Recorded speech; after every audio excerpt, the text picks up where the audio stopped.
Afternoon, David. Afternoon, David. How you doing? No bad. I'll just get the F and beers on board. F&B. You stop calling him that, please.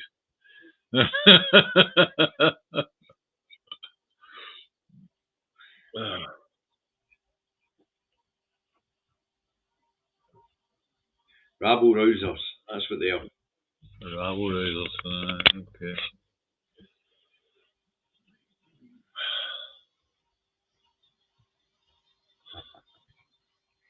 Right, that's the F and beers on board.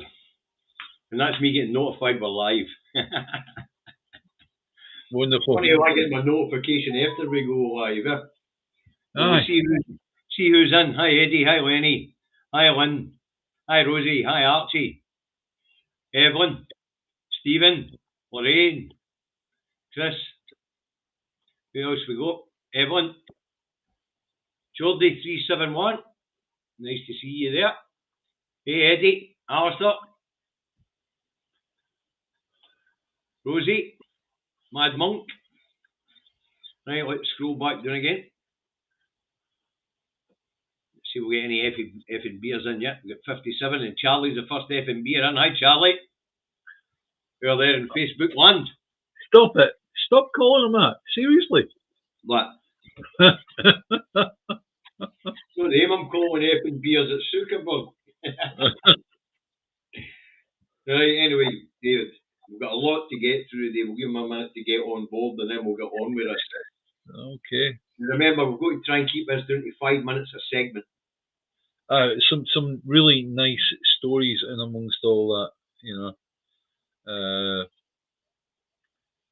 What I enjoy is when you find a bit of insight in the story. Not going to go into that any further, but you'll hear that later on. We get there. Yeah. Right. We're nearing off the 100 mark, David, so we have got a lot to get through. Let's get this underway. Two Davies on the 6th of the 2nd, 2025. Where has the time gone? We've just come up in our third year of this broadcasting, David. Aye, bloody hell. Right. Is that right? Aye. Anyway, I think it was March or something we started, wasn't it? I think so, yeah. I suppose I could look back on it, but... don't need to. YouTube, YouTube will tell us. They'll congratulate us on surviving this long. Anyway, let's first up. SNP responds to Orange Man Baby's plans for Gaza. Now, what did you make of the SNP's response to Mr. Trump's plans for Gaza? Well, it was no, you bloody don't. That's basically the response in a nutshell from everywhere. That's the idea that Trump should talk about. We'll get rid of the people out of Gaza and we'll just flatten it and we'll turn it into holiday resort, whatever. It's fucking ridiculous. It really is. It's also ethnic. It's pointed out by Stephen Flynn and John Swinney, ethnic cleansing. Yeah, well, it's genocide. Genocide's the same if you kill somebody as to whether if you move somebody on. That's genocide. Aye. So at the end of the day, it's like that's genocide. And anyway, the interesting thing about it is the SNP and the Scottish Parliament responded straight away. Yeah. Most of the world responded straight away. Yeah. Who hasn't responded? Starmer. Simple as that. Starmer. And what was it the chief editor, chief political editor at the Guardian had to say about this? He was talking about the using code to provide this. Where's the wording that he got? Donald Trump. Where is it? Oh yeah, here it is here. Talking in slight riddles is ubiquitous in politics, but Wednesday's events were a particularly accurate version of this phenomenon when it's causing Starmer's government and to extent the opposition Conservatives increasing trouble. And what they're actually talking about is, it's doublespeak. Yeah, it's where you're strongly against a particular thing, but you're not actually against Trump. You're just against. We don't like that, right? And if you look at some of the official number 10 and foreign office narrative, is that Trump and the US more widely are key partners and close friends with whom Starmer and his team look forward to working closely over the coming months and years. That's the response. That's doublespeak. That is doublespeak. So apparently they're condemning the US in code, meaning they're no fucking condemning them at all. Yeah, dead right. Why do you think that is? Why do you think Starmer is so hell bent on helping the Israelis? And that's what it's about. Well, they own him. He's got a big Star of David on the back of his jacket that says sponsored by. Yes. You know. Exactly right. Exactly right. And as far as I'm concerned, it's like that should be. Hi, Dylan. Hi, David. Headlines should be on the BBC, ITV, all of the Channel 4, and all the different news services. Every day for a week, Starmer is sponsored by the Israeli Zionists. Right. So Starmer's not having a good week doing that road. Yeah. And there's Rachel Reeves, but we'll get to that shortly. And there's Anas Sarwar here, is he? Yeah, right. You know, according to what we're being told, he is advocating for the UK, for the Labour Party's policy in England to be played out in Scotland, and that is micro nuclear generators. He's saying China have built 29 and there's an awful lot of different 29 over the course of over the spread of China is nothing. Is absolutely nothing, right? Okay. And apparently these micro generators in Europe as well. Yeah, to be honest with you, they are something. They're about the size of a Trident submarine power plant, something like that. Uh-huh. You know, it's like having a nuclear bomb at the end of your street, something like that. Yep. Anyway, it's a known issue here in Scotland because Starmer's not fucking saying energy policy here in Scotland. And the reason why the Labour Party and the Conservative Party before it got nowhere in the idea of building nuclear plants in Scotland is because if a tell state, you won't get planning consent, end of fucking story. Yeah. Yeah. And we have different planning laws than England and Wales, so there's not much they could do about it. It'd never get by the planning department. Right.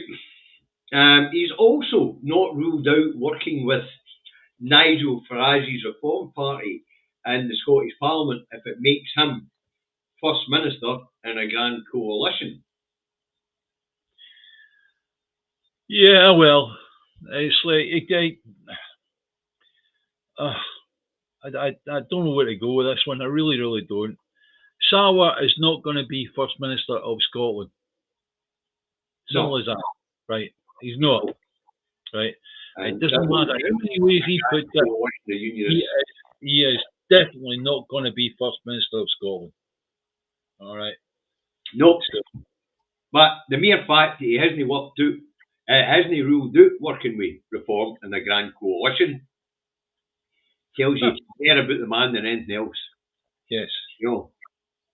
Yeah. Okay, let's move on. Norwegian energy giant Equinor to increase spend on oil and gas by 10%. Equinor, as in Norway. Aye, sorry, Equinor. Aye, that's the Equinox, is it? Right, anyway, Equinor is to increase spend on oil and gas by 10%, while divesting in renewable technology by 10%. And there's a reason behind that, David. We'll get to that. But on the back of the news that they're increasing spend on oil and gas exploration, in the meantime, 90% of the Grangemouth oil refinery workers receive their redundancy notices. Yeah, ridiculous. Bloody shocking, isn't it? That really is shocking. Now, to get back to we should not be allowing this to go. We should not be allowing this to go. Look, you get back to why Equinor, the Norwegian oil company, state oil company, to get back to why they are investing more in oil and gas and divesting from green technology, especially green projects here in Scotland. Do you know why that is, David? Well, it's like, is it something to do with Rosebank? Yep.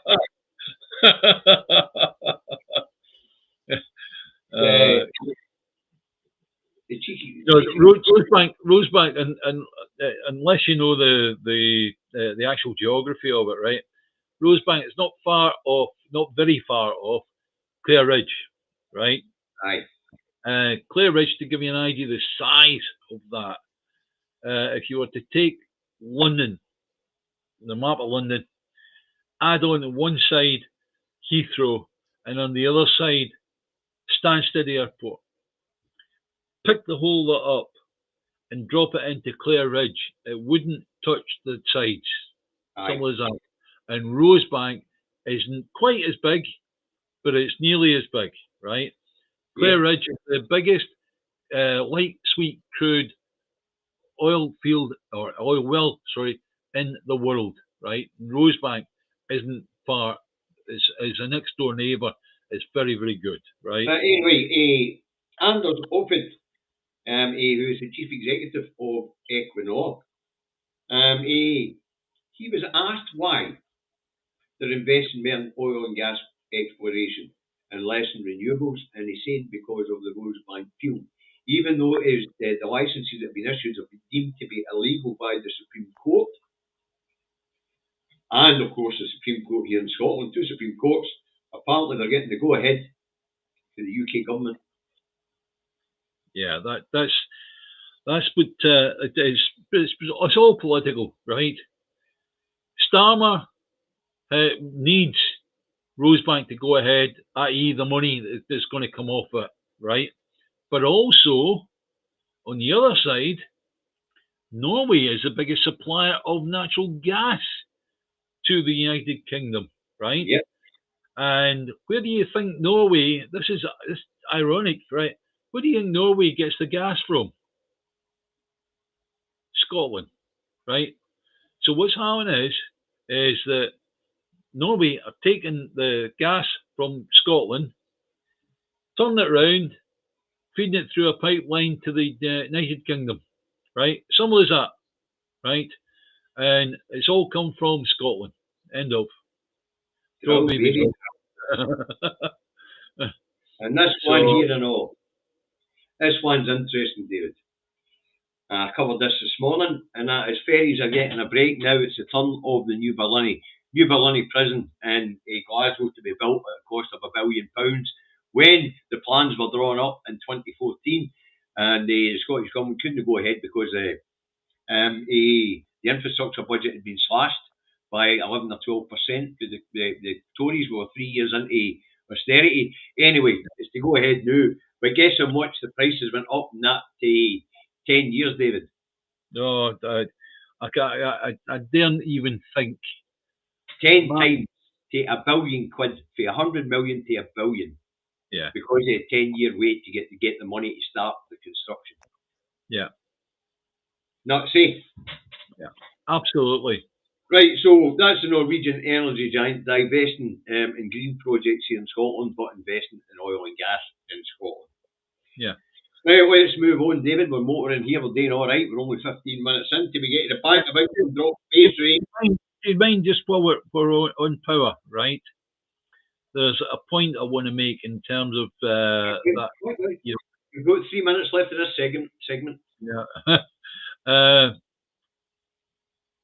We're talking about the small nuclear power stations. No, you want to tell it's irrelevant to Scotland.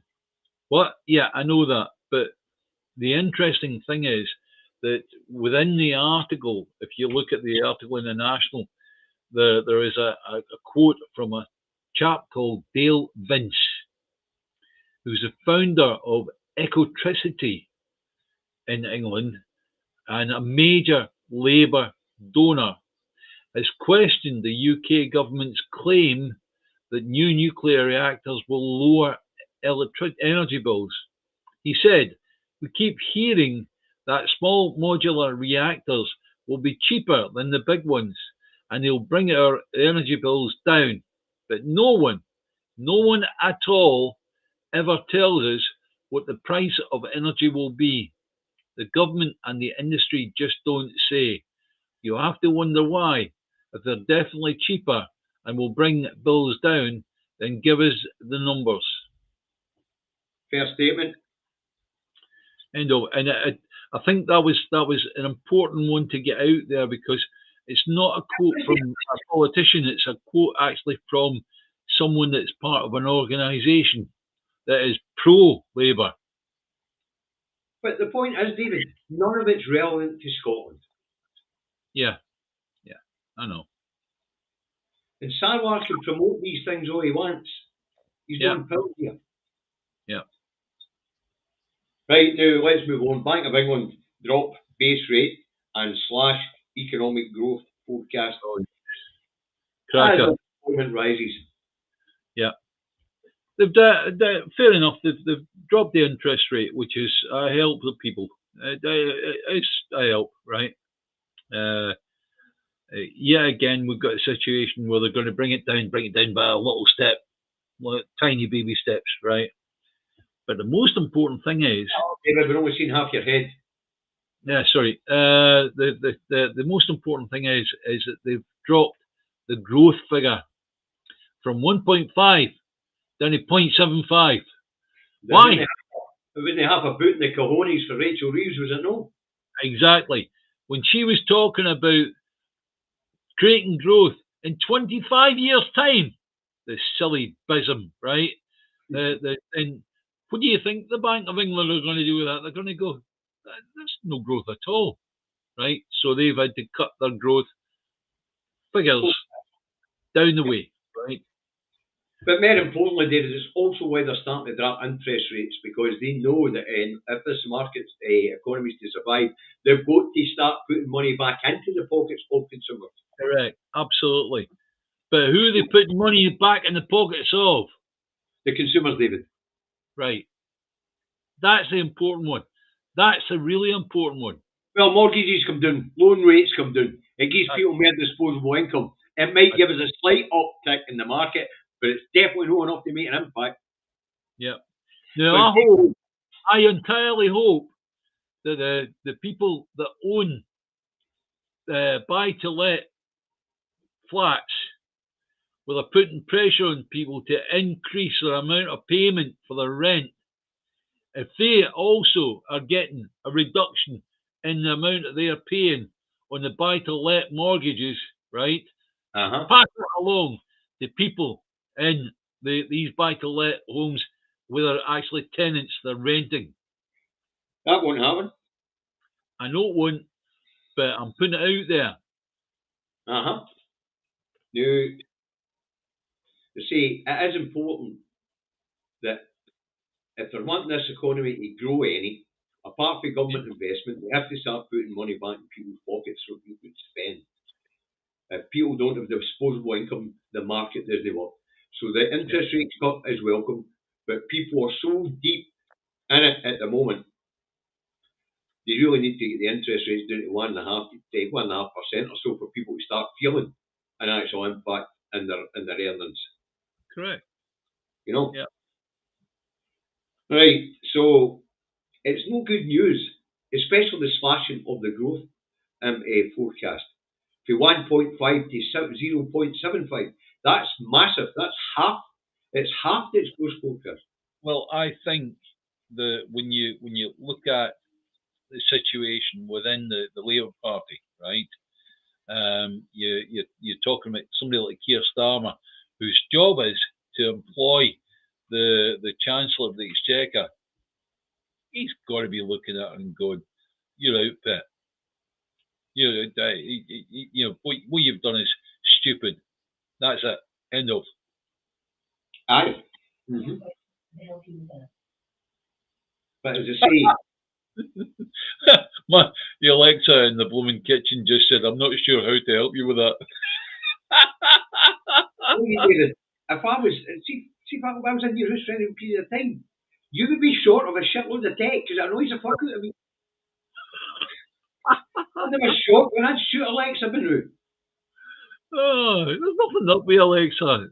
Oh, talking about shotguns, we need to upgrade my M8 story. Sarah works right next to Junction 6A of the M8, and on Monday or so, the factory was told, don't let anybody out the factory, there's a guy on the route with an axe. Anyway, it's been upgraded to a shotgun, to a gun apparently. And somebody's been found and arrested, and it was a road rage incident apparently. With a gun. But at the time when they were talking about an axe, I was saying I could probably likely somebody's been to see his mate because he's got something more there in the window wants to get rid of, you know what I mean? Yeah. But anyway, right. So Bank of England, it's not looking good, and unemployment figures are on the up. So the benefit bill's getting bigger as well as the economy's in contraction. Be careful in that, right? At the moment, Scotland is generally faring okay, right, in terms of what has been done. But what's going to happen is these figures are going to start pushing Scotland down the way as well. Of course they will. You know, we no choice. We've got a window of excellence at the moment, which is starting to close. Well, anyway, let's move on. The Scottish budget passes first phase in the Scottish Parliament, voted through by the SNP, the Greens, and the one Alpha Party member, what's her face? Ash Regan. Ash Regan, yeah. And Labour abstained, Tories opposed. So it's past the first hurdle. Not really much more to be said about that. The budget's through. And why is it through? Tories and Labour didn't fancy an election. Yeah, that's right. Otherwise, they would have crashed the fucking Parliament. They couldn't handle an election. No, they'll find someone. Yeah. If you want to look at, you mentioned the Lib Dems voted for the budget as well. Yeah, if you want to have a look at that, it's like yet again I say that the votes for reform are from people that were Tory anyway, have been jaded about Tories and have moved to reform. Reform do not create new people to vote for them. They actually move people from one party to themselves, right? What's that going to do with the Scottish budget? Because at the end of the day, it's like you were saying, the parties couldn't afford to actually run or push another election right now. It would have cost them too much. They get hammered. Right, the Alba Party. What the fuck's going on there? Do you mind watching Dallas back when we were kids? Aye. I think the Alba Party's got that knocked into a cocked hat. Honestly, who's JR? So, Chris McElhenney didn't stand down as chief exec. Apparently, he's suspended. Yes. On apparently in harassment allegations. Yep. Chris McElhenney then tried to get the guy who's standing for leadership booted out the party for harassment. And all the time, Ash Regan's standing there pulling her fucking hair out. Aye, but also she's quoting to the newspapers that she's the one that got rid of Nicola Sturgeon, the husband. She's up her heat. Oh, she's up there with the orange man, baby.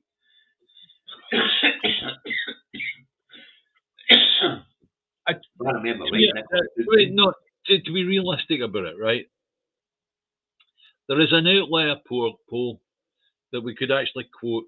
Won't, but there's an outlier poll that says that Alba might get as many as 9 MSPs, right? If they did, brilliant. Seriously, if they did, brilliant, right? And what will happen is the SNP will probably talk to them and say, do you want to sort of get together on this and whatever? Same as they do with the Tories or Labour or whatever, right? It's contested politics, right? But they're not In The reality, polls you're talking about, David, is an outlier. yeah, I know it's an An outlier. absolute outlier. And it Yeah. said that the SNP would drop to 51 MSPs. The Green Party would go up to 15 MSPs. Yeah. The Lib Dems would be around about the same. Yeah. In 15. The Alpha Party would get 9. Yeah. Reform would get 9. So it looks like the rump end of the Labour and Tory Party would be getting fuck all, really. Yeah, I know. It's very, very difficult for Labour and Tories. Yeehaw. Hey. Anyway, if this particular poll was to be believed, there would be a majority of 75 pro-independence MSPs in that parliament. But would they make much fucking difference, would it, David? No. No unless you're stood on a platform of electors and will fucking call this to an end. You know, and they're not gone. Simple as that. Right. But as Mr. Swinney likes to say, it would apply additional pressure. Yeah, well, look, hang on. Let's say that I build a motor car, a really, really fast motor car. It's faster than any Formula One race car there is, right? Yeah, I need to get in there and get my tin hat out. But it's pointless. It's pointless doing that if you ain't going to start a thing, if you ain't going to drive the thing, if you ain't going to take it on a track or whatever, right? Now, we've got a situation where this time, most of the polls are reporting that SNP are going to be particularly successful at the next Scottish election. No. Absolutely. That's not what the polling says at all. Well, okay. There are several polls that point out that it will be an independence type majority that gets through, right? Aye. Right. And if you ain't going to use that, then it all becomes pointless. John Swinney's saying building pressure. You can build pressure any way you like. It's going to do no good because the English MPs need Scotland to be part of the Union. Yeah? Starmer knows that. Starmer wants to keep the Rosebank money coming, right? And David, I can't be bothered with my tin hat. The reality is, John's no interested at this point in time. As far as he's concerned, we're building towards independence. But the best chance we're going to get is 2026 because if there's nothing in the manifesto point towards independence in 2026, it's just another pressure election, all right? Exactly. Unless in that manifesto you've got, if you vote for an independence parliament, we'll get independence. End of story. That's not going to happen. See what goes in the manifesto, David, but I tell you before the programme, this tin hat shit's not coming on. Yeah. Independence. Simple as that. People are going to be annoyed you hadn't got it in yet. But we're still fitting our tin hats, so the probabilities that don't exist. God, was that off the back of me saying that? Thank you, Mr. E. That's wonderful.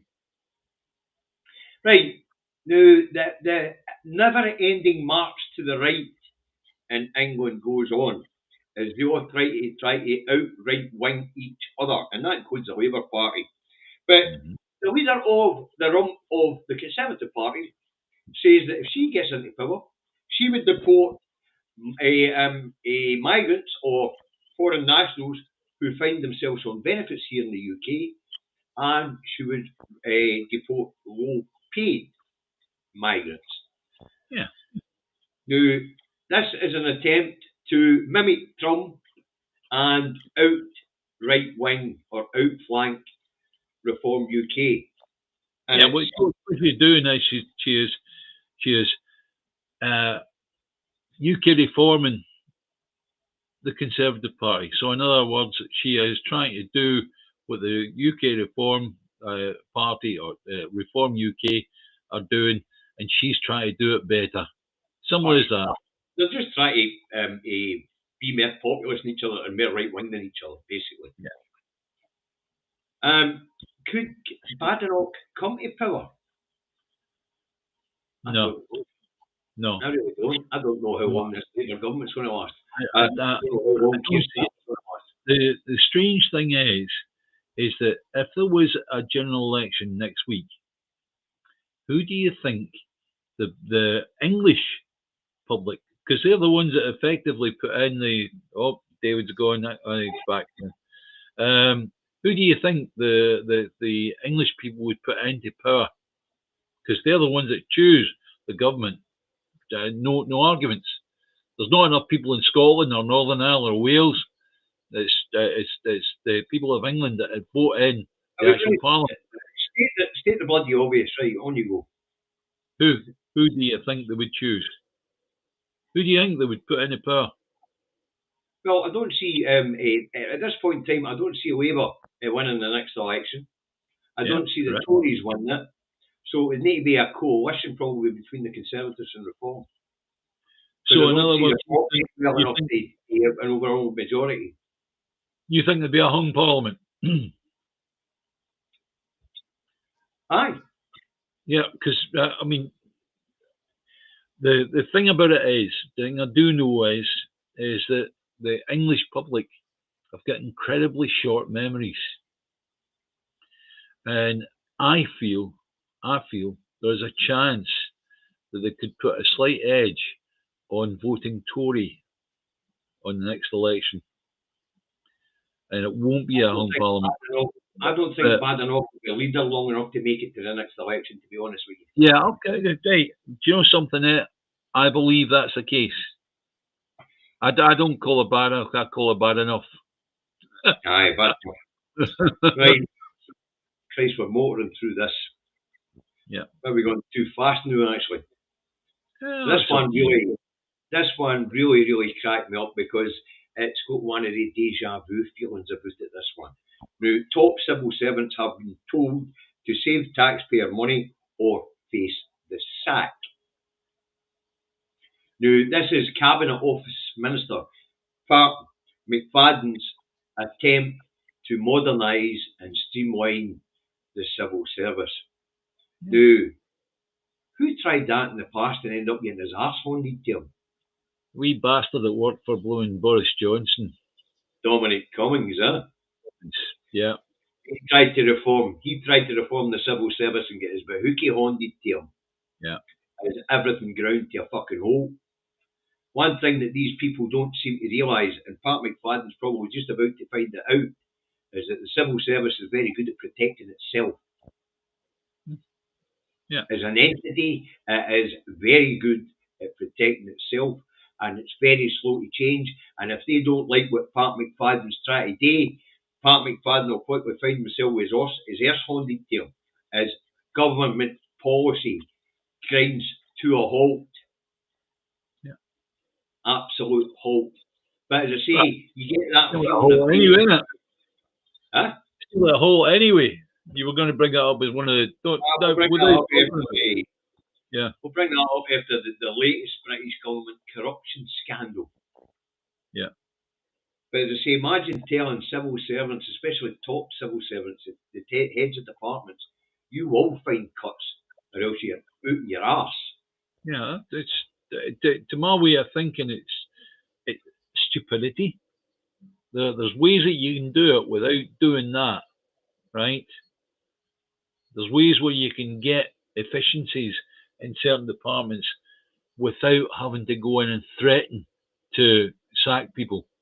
Yeah. The reason why they're threatening, David, is you and I know that over the last 14 years of Tory governance, they stripped all the departments to the fucking bones.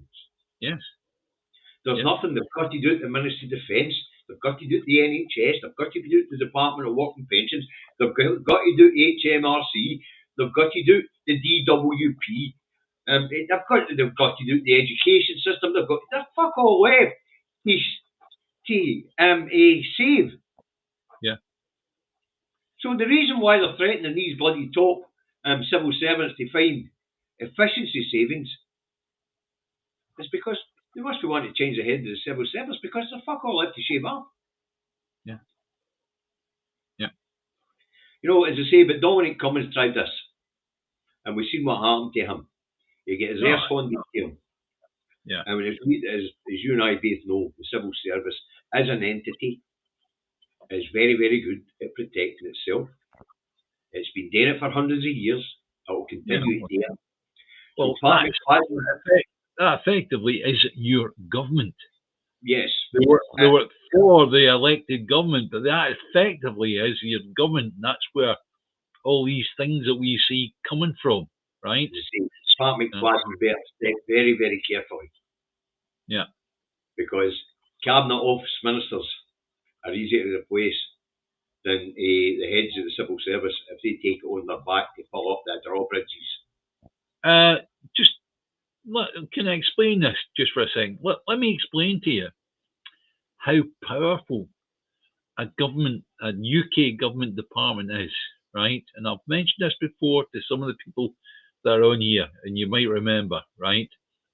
During the 2014 referendum, we had a situation where the UK Treasury people were actually used to help Better Together, yeah?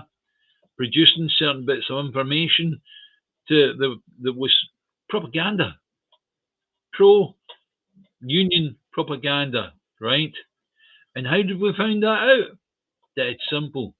There's a publication called Civil Service World. It's a magazine that people in the civil service can buy, right?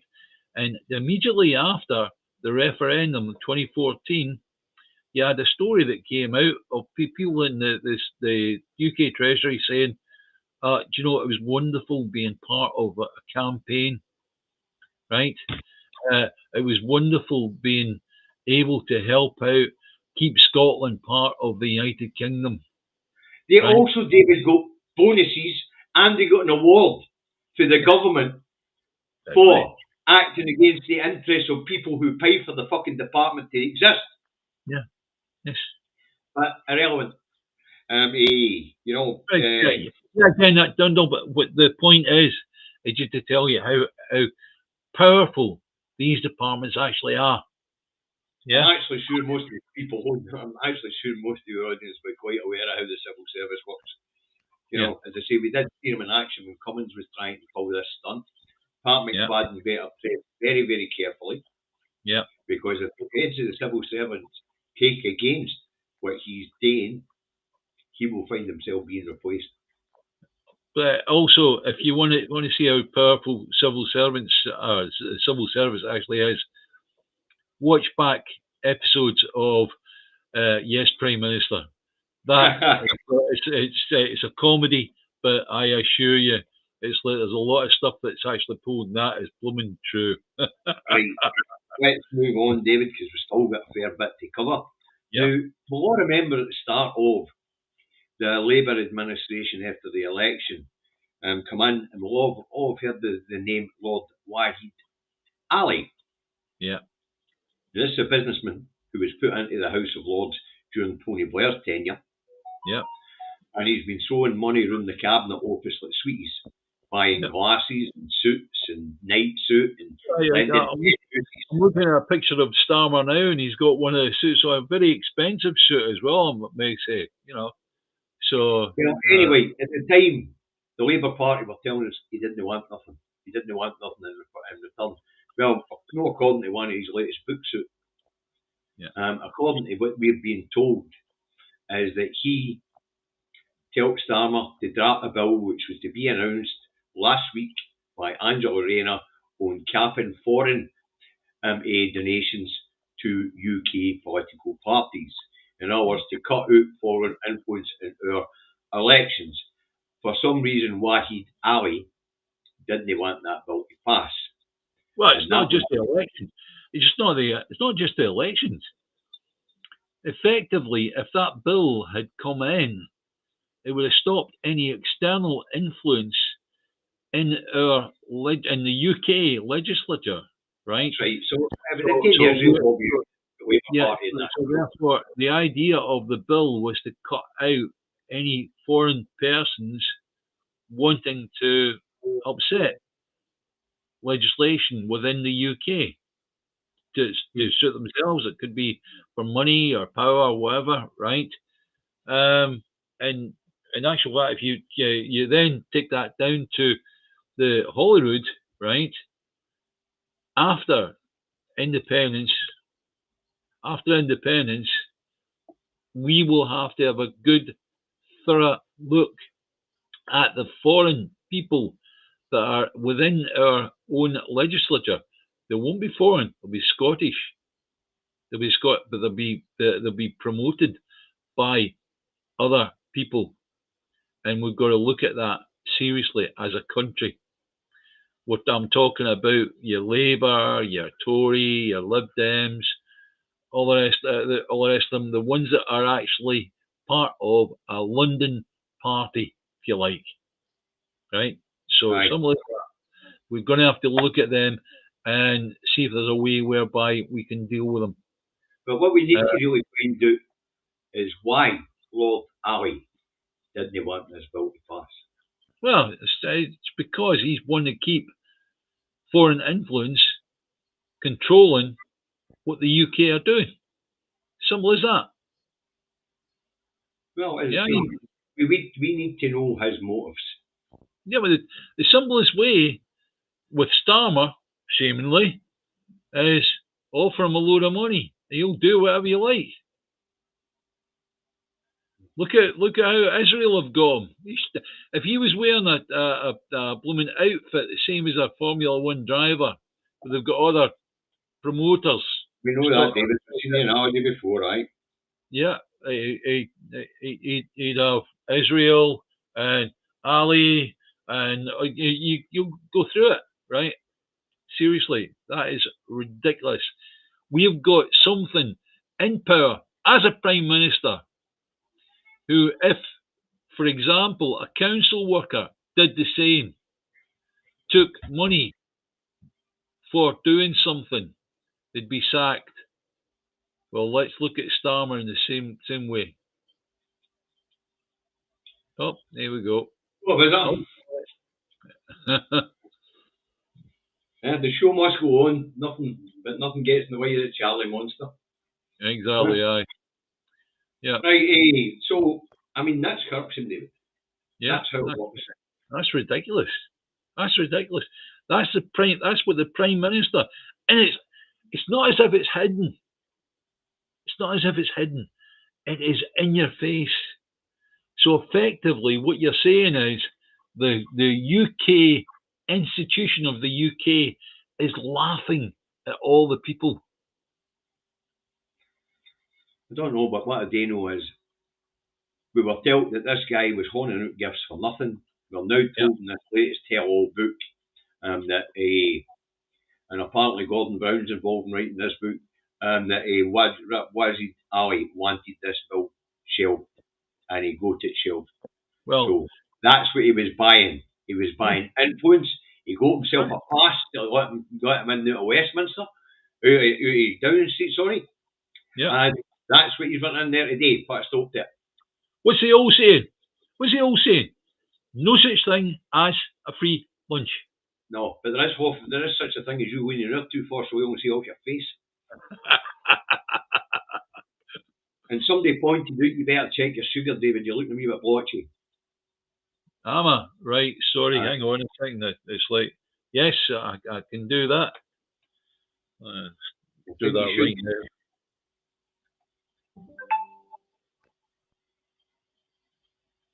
In actual fact, I'm you're all right. 5.7. Well, I don't know whether that's good or bad, David. I don't know. Well, for a diabetic, that's particularly good. Okay. Yeah. Then you get something else coming. Right. Let's move on. This one's a cracker. Labour for no change. Survey shows that this Labour administration has been the slowest administration out the blocks in modern times. Right? Yeah. Now, we went to get the article back up, but the Telegraph had pulled it, so I've got a funny feeling this might not be true. But it did make us have a look. And Labour, in the first 200 days, have reintroduced 5 bills that were proposed by the Tories but couldn't get through because of the closing of the Parliament and the election. They've just rejigged them and reworded them a wee bit. And, of course, the workers' rights bill is just about to come on the table. Right. So that's in the first 200 days. Yeah, it's just jingoism, that sort of thing. It's where, for example, you're writing a paper for your university degree, and you take someone else's paper that's already written and passed on it, and you slightly reword it. That's it. That's basically what Labour have done. Aye, If 5 of the 6. If the people in the UK don't recognise that, then they're stupid. Simple as that. And they deserve everything they get. So, according to data, it shows that this Labour government, they're calling them the laziest administration ever come to power. When Thatcher came to power, in the first 200 days she'd put the ball rolling on 11 bits of legislation to do with their manifesto. Tony Blair put 9 in. David Cameron, who was the last real administration we can talk about, because Theresa May was tied up with Brexit and Boris Johnson had the pandemic. David Cameron put 8 pieces of legislation through in his first 200 days. And as I say, because we can't really date Theresa May and Boris Johnson and the Truss and Sunak couldn't.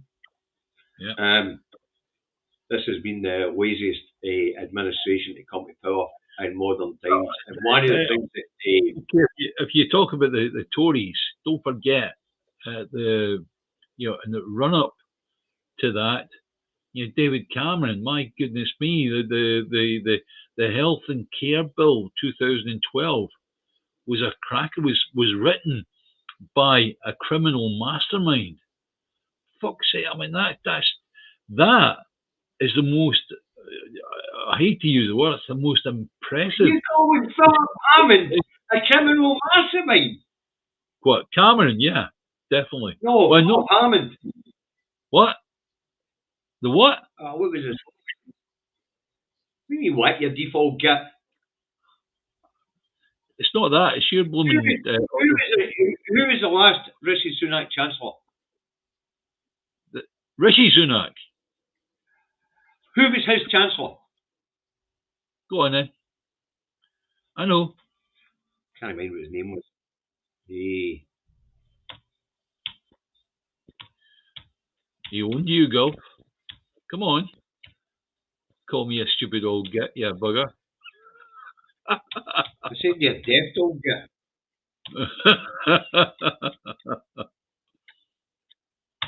Hunt, that was his name, Cunt. Oh, Jeremy Hunt. Yeah, no. Who's before that? That's who wrote the Health and Social Care Act.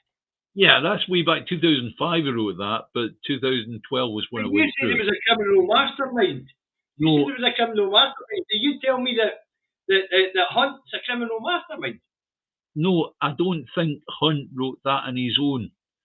I think, looking at it, it was the most impressive piece of criminal legislation I've ever seen. I dare say he didn't write it on his own, but he wrote it.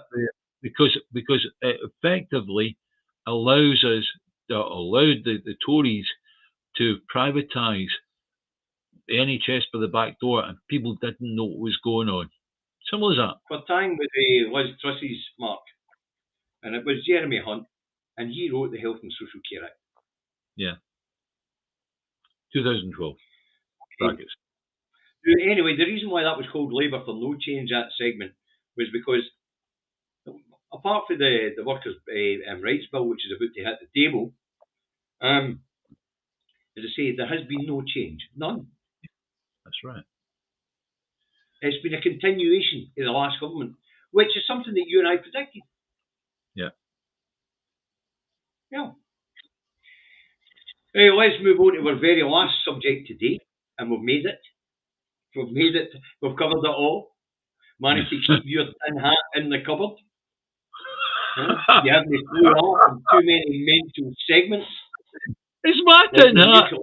I'll use it any time I fucking want to. Hey, like your nuclear energy shite when nuclear doesn't really feature in Scotland's energy future. Yeah. Right, anyway, hospitals experience. I'm going to put this up, actually, folks, Yeah. because this is how propaganda is made. All right. And this is from the BBC. I make no apology for showing it. Okay. Colonial propaganda. Colonial. This is how it works. Yeah. Hospitals experience busiest week of winter so far. This is England, by the way. Hospitals in England have just had their busiest week of this winter so far. More than 98,000 patients on average were in hospital beds each day last week, the highest level this winter, with 96% of all adult beds occupied. Okay, that's the important piece of information Right. here, folks. If you just figure, if there was a piece written on the shopping at Christmas, effectively it's written in the same way. Shops in England have just had their busiest week, right? Blah blah blah, right? That's the way it's written. That's the tone that's applied to it, right? Now carry on, David. Right, hold on to deal with this super chat. Apparently, Gary loves guys. I don't know why Gary loves guys, but Gary loves guys. But hey, each to their own. Hey-ho. Thanks for the chat, Gary. Anyway, I don't need to go any further than that, David, because that's how the headlines look in England, right? Yeah. Now, a similar headline would be a SNP. In fact, it is a similar headline here. SNP in crisis. NHS in crisis. Now, in England, earlier that last week there, the 96% occupancy. What do you think the average occupancy last week was for Scotland? Well, we know that. So you got carry on. Okay, well, I'll put it up. Yeah.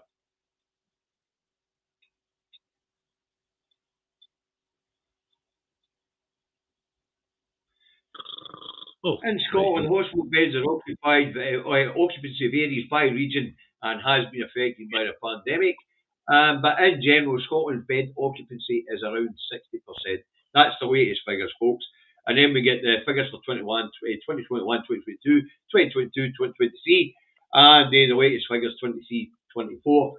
And across the board, hospital occupancies average out at 60% here. Yet we have a crisis. Hang on. Let's just explore for a second, right? Okay. So, if the hospitals in England are at 96% occupancy, right?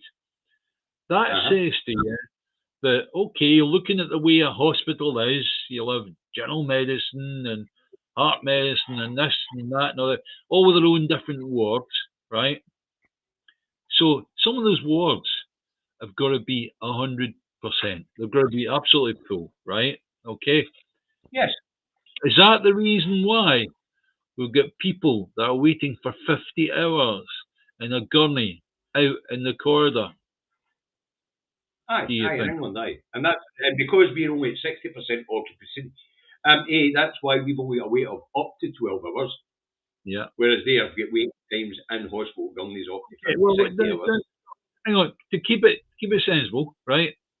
In Scotland, you could have a situation where a particular unit is full, right? So that would tend to push up waiting time figures to get into that particular hospital unit, for that unit. Yeah. But fortunately, we managed to spread people around, and with 40% of the beds empty in all units, or on average in the hospitals, and that would cover all the units, right across the specialities. We can move people around Scotland. No, but that's actually what happens with NHS units, is that they find they've got too much in a certain area. They'll open up to provide care to those people. They'll open up other wards to help with that particular specialist. Right. They don't. Then they'll leave it the day we cancer treatment in the Glasgow area. If the Beatson in Glasgow is overrun, they send them to the Beatson in Coatbridge. That's right. That's right. Yeah. That's right. Yeah. Oh, so let's keep on track. carrying on this, the idea of it being propaganda is the way, the terminology that's used.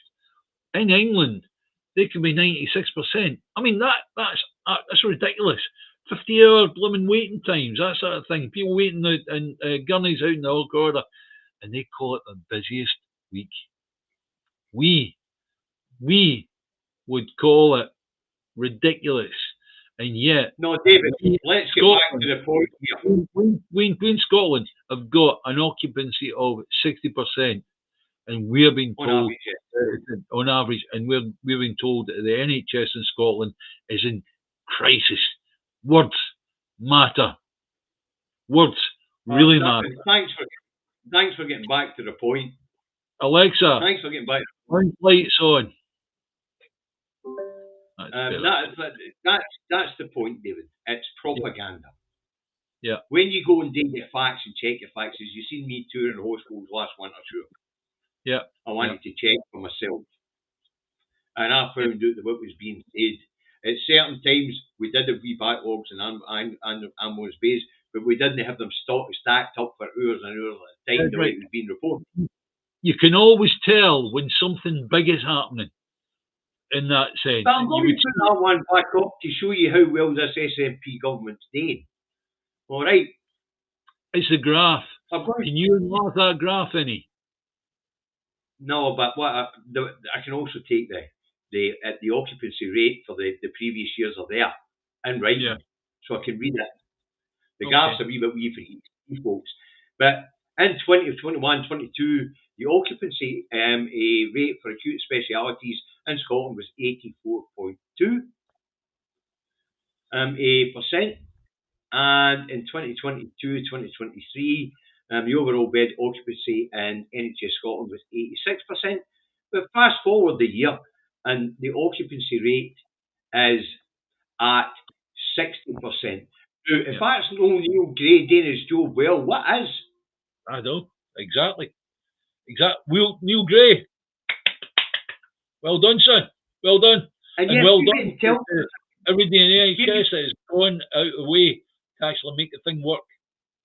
And we're being told we're in crisis. Yes. That's propaganda, folks. That's how it works. And he says that's colonial propaganda. Yes, that's right. You cannot allow this to happen. And you've got to tell people round about you, people that might not be politically aware, you've got to tell them, look, we're being, it's in effect a lie, but it's not really, it's cheeky. It's like we're not allowed to compare, David. It's like we're not allowed to compare public services in Scotland with public services in England, because then the unionists tell us that's whataboutery. Aye. When actually, if you don't have something to compare against each other, you're never going to improve standards. Yes. But as things stand, we're head and shoulders above the rest. But it's just to give people a better insight. 96% occupancy isn't a crisis in England, it's just a busy week. 60% occupancy is a crisis in Scotland. Up to a 12-hour wait is a crisis in Scotland. 50-hour plus wait on a hospital corridor for 4% of the available beds isn't a crisis at all. It's a busy week. That, folks, is how propaganda works. And that was the point of that whole bit there. And that was the point I had doing a wee bit of homework. When you're hearing these things, make sure you go and look. Yeah. Alistair, you've been very generous again today. Alistair. Yeah. If he talks to Alexa on this show, I'm fucking him out the door.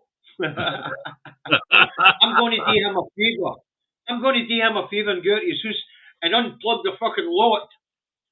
Don't you dare. Here's my news story. Alexa, scratch my arse. I'm not quite sure how to help you with that. Can't help you, need horns. I couldn't have loved that. I'd just kill it. No, every time you say something kind of take, the corner's going, I don't know how to help you with that one. Yeah, Boom! I think it's great. I really do. In about a year's time, you'll actually see the Alexa units having artificial intelligence. At the moment, it really is just it's a good, clever computer program, but they actually have artificial intelligence, and that'll be interesting. That'll be very interesting. So well. You've already got a machine running in your house because you're too fucking lazy to do it for yourself. Now you're going to get one in that's going to think for you. Wow. Fucking vegetable packs for Mulligan coming right up.